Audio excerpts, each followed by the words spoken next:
Anyway, this is the story about Bob Naegeli. Bob stepped off the sun-killed dirt path and into the shade of his quarters. The Trinidadian heat clapping him on the back like an old friend as he shed his gear. November 20th, 1943, he arrived in Port of Spain, Trinidad, British West Indies, part of the Allied efforts, though the war seemed a world away here amidst the swaying palms and rhythmic steel drums off duty. Off duty, Bob's days filled with simple pleasures, swimming in the turquoise waters of the Caribbean, exploring the lush rainforest with newfound island friends. See, there's this his island friends.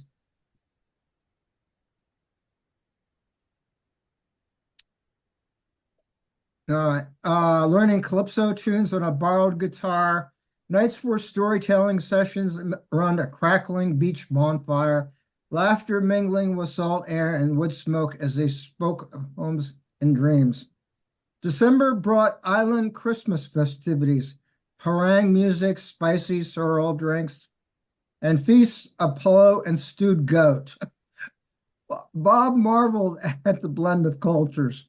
British colonial touches mingling with African rhythms and Indian spices in the local cuisine. January saw Bob and mates taking a trip to the Asipamar cocoa estate, sampling fresh cocoa, talking with locals about the island's history, a place of contrast, beauty, and hardships intertwined.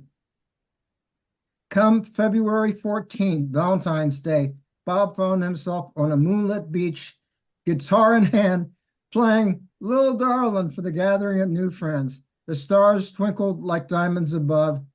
The sea drummed a soft accompaniment, and for a night the war felt distant indeed.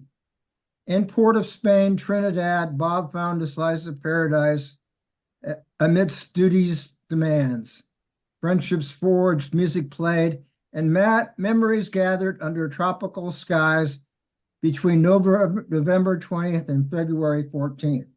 Okay, now this is really a story that was generated by some of these photos you see there in black and white from Millie's scrapbook.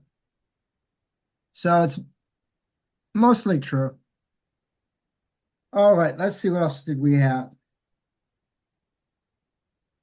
I mean, he definitely was in Port of Spain,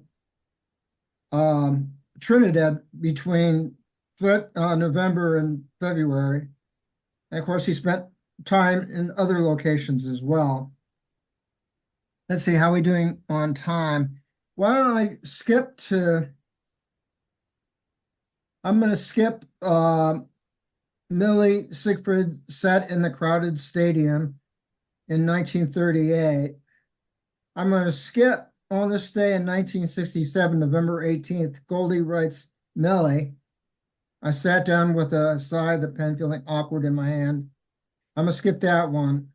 I'm going to read the story about Barb from Massillon, Ohio. And then I'm going to show a video of Ben-Hur because it kind of ties together.